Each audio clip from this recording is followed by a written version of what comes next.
مرید میں 4 چیزوں کا ہونا ضروری ہے۔ نمبر 1، ایسا صحیح عقیدہ اپنانا جس میں بدعت سیئہ شامل نہ ہو۔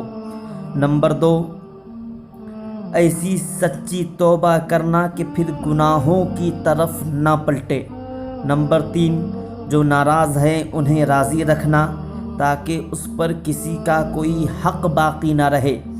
نمبر 4، اتنا علم دین حاصل کرنا کہ اللہ عز و جل کے احکامات کو بہتر طریقے سے ادا کر سکے۔ اس قدر علوم آخرت کا بھی حصول ضروری ہے کہ وہ اپنی آخرت کو سنوار سکے اور جہنم سے نجات حاصل کر سکے۔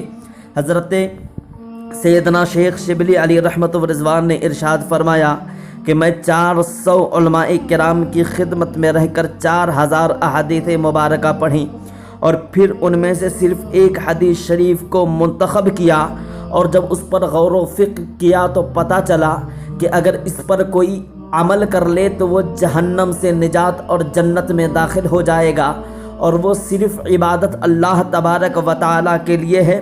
حضور صلی اللہ تعالیٰ علیہ وسلم نے ارشاد فرمایا، اعمل لدنیاک بقدر مقامک فیہا وعمل لآخرتک بقدر بقائک فیہا وعمل للہ بقدر حاجتک الیہ وعمل للنار بقدر صبرک علیہا۔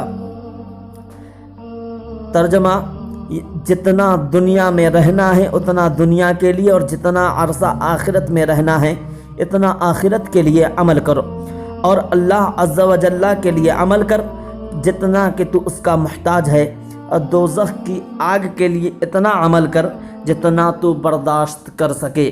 یعنی دنیا میں جتنا رہنا ہے اتنا ہی تو کما، اور جتنا تجھے آخرت میں رہنا ہے اتنا تو نیکی کما تاکہ تو جنت میں رہ سکے، اور گناہوں کے کام اتنا ہی کر جتنا کہ تو جہنم میں رہنے کو برداشت کر سکتا ہے۔ اب ان چیزوں کا بھی جاننا ضروری ہے کہ مرید کے لیے پیر کا ہونا کیوں ضروری ہے، کیونکہ اس زمانے میں کچھ لوگ کہتے ہیں کہ پیر سے مرید اگر نہ ہو تو کوئی بات نہیں، ان کی باتوں کا بھی جواب دینا ضروری ہے۔ اس لیے مرید کے لیے یہ ضروری ہے کہ پیر کا ہونا کیوں ضروری ہے، تو یہ بات یاد رکھیے کہ سالک کو رہنمائی اور تربیت کے لیے ایک شیخ کی ضرورت ہوتی ہے، تاکہ وہ اپنی خصوصی تربیت سے مریدوں کے برے اخلاق کو جڑ سے ختم کر دے اور ان کی اچھی طرح تربیت کر سکے، اور اس کے برے اخلاق کو دور کر کے اچھے اخلاق کا بیج اس کے دل میں بو دے۔ تربیت کی مثال بالکل اسی طرح ہے جس طرح ایک کسان کھیتی جب کرتا ہے تو اس کھیتی میں سے تمام گھاس اور تمام زہریلے پودے کو نکال پھینکتا ہے تاکہ کھیتی اپنے نشو و نما کے طریقے پر چڑھتا چلا جائے اور اس میں پھل زیادہ ہوں۔ اسی طرح پیر مرشد کا ہونا بھی نہایت ضروری ہے، جو اس کے احسن طریقے سے تربیت کرے، اللہ عز و جل کے راستے کی طرف اس کی رہنمائی کرے۔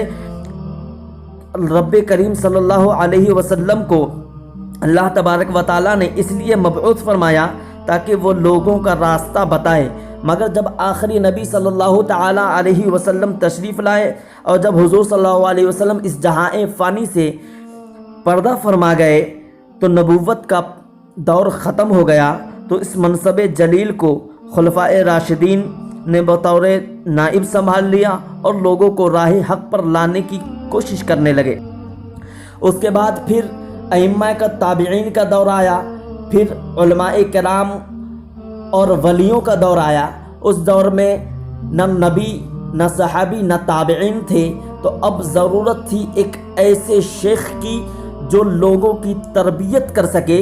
تو حضور صلی اللہ تعالیٰ علیہ وسلم کے طریقے پر علماء کرام نے اب بطور نائب اس چیز کو سنبھالا اور لوگوں کے دلوں سے برائیوں کو ختم کرنے کا طریقہ اپنایا، اور پھر لوگوں کو اچھی تربیت کے ذریعے اخلاق مند بنانے لگے، اور اخلاق مند بنانے کے بعد پھر اس کو اچھے پیر کی طرف نسبت کرانے لگے، تاکہ وہ پیر کی تربیت سے وہ صحیح اور سالک مرید بن جائے، تاکہ وہ حضور صلی اللہ تعالیٰ علیہ وسلم اور اللہ تبارک و تعالیٰ کے احکامات پر صحیح سے چل سکے۔ یاد رہے کہ حضور نبی صلی اللہ تعالیٰ علیہ وسلم کا نائب ہونے کے لیے پیر کامل کا عامل ہونا شرط ہے، لیکن اس بات کا بھی خیال رہے کہ ہر عالم حضور صلی اللہ تعالیٰ علیہ وسلم کا نائب نہیں ہو سکتا۔ اب آپ کو پیر کے اندر 4 شرائط کا ہونا ضروری ہے۔ ان شرائط کو سنیے کہ پہلا کہ مرشد کا سلسلہ باتصال صحیح، یعنی درست واسطوں کے ساتھ تعلق حضور صلی اللہ تعالیٰ علیہ وسلم تک پہنچتا ہو، بیچ میں کوئی ایسا شخص شامل نہ ہو جو حضور کی طرف پہنچنے سے اس شخص کو منقطع کر دے۔ یعنی ایسے پیر کو چننا ضروری ہے جو صحیح راستوں کے ساتھ، جو درست راستوں کے ساتھ بنا کسی کے بیچ میں آئے ہوئے حضور صلی اللہ تعالیٰ علیہ وسلم تک اس کا سلسلہ پہنچتا ہو۔ دوسری شرط، پیر مرشد کا سنی صحیح العقیدہ ہونا ضروری ہے۔ بد مذہب گمراہ کا سلسلہ شیطان تک پہنچے گا، نہ کہ رسول اللہ صلی اللہ تعالیٰ علیہ وسلم تک۔ آج کل بہت کھلے ہوئے بددینوں بلکہ بے دینوں کے جو بیعت کے سرے سے منکر دشمن اولیاء ہیں، مکاری کے ساتھ پیری مریدی کا جال پھیلا رکھا ہے۔ ہوشیار، خبردار، احتیاط کریں ان لوگوں سے جو سنی صحیح العقیدہ نہ ہو۔ پیر کو چننے کے لیے سب سے پہلے اس کا سلسلہ اتصال حضور صلی اللہ تعالیٰ علیہ وسلم تک پہنچنا ضروری ہے۔ دوسرا، سنی صحیح العقیدہ ہونا ضروری ہے۔ اگر وہ سنی صحیح العقیدہ نہ ہو تو اس کو اپنا پیر نہ بنایا جائے۔ تیسرا شرط یہ ہے کہ مرشد کا عالم ہونا یا ضروری ہے، یعنی کم از کم اتنا علم ضروری ہے کہ بلا کسی امداد کی اپنی ضروریات کے مسائل کتاب سے نکال سکے، مطالعہ کرے اور افواہ رجال یعنی لوگوں سے سن کر بھی عالم بن سکتا ہے۔ مطلب یہ ہے کہ فارغ التحصیل ہونے کی سند نہ شرط ہے نہ کافی، بلکہ علم ہونا چاہیے۔ علم فقہ اس کی اپنی ضرورت کے قابل کافی اور عقائد اہل سنت سے لازمی پورا واقف ہو۔ اور چوتھی شرط، مرشد فاسق معلن نہ ہو، یعنی اعلانیہ گناہ کرنے والا نہ ہو۔ اس شرط پر حصول اتصال کا توقف نہیں، یعنی حضور صلی اللہ علیہ وسلم سے تعلق کا دار و مدار اس شرط پر نہیں کہ فجور و فسق باعث فسق منسوخ ہونے کا سبب نہیں، مگر پیر کی تعظیم لازم ہے اور فاسق کی توہین واجب، اور دونوں کا اجتماع باطل ہے۔ اسے امامت کے لیے آگے کرنے میں اس کی تعظیم ہے اور شریعت میں اس کی توہین واجب ہے۔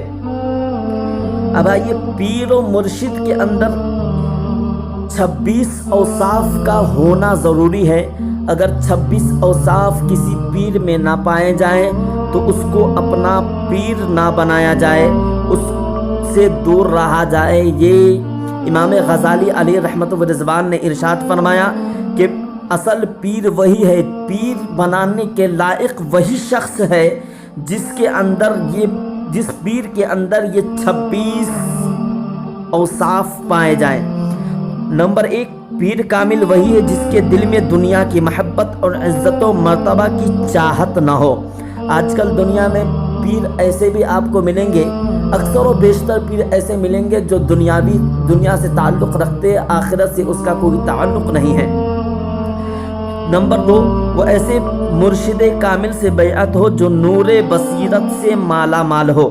پیر کو چننے سے پہلے پیر کو بھی چنیے کہ وہ اس بندے جو پیر بنا ہوا ہے، اس پیر کا پیر کون ہے، کہ وہ نور بصیرت سے مالا مال ہے یا نہیں۔ اگر وہ نہیں تو اس سے بیعت نہ کیجیے۔ نمبر 3، اس کا سلسلہ رحمت دو عالم صلی اللہ تعالی علیہ وسلم تک متصل اور ملا ہوا ہو، یعنی پے در پے ملا ہوا ہو، بیچ میں کوئی ایسا شخص نہ ہو جو اس سلسلے کو منقطع کرتا ہو۔ نمبر 4، نیک اعمال بجا لانے والا ہو۔ نمبر 5، ریاضت نفس کا عادی ہو، یعنی کم کھانے والا ہو۔ نمبر 6، 7،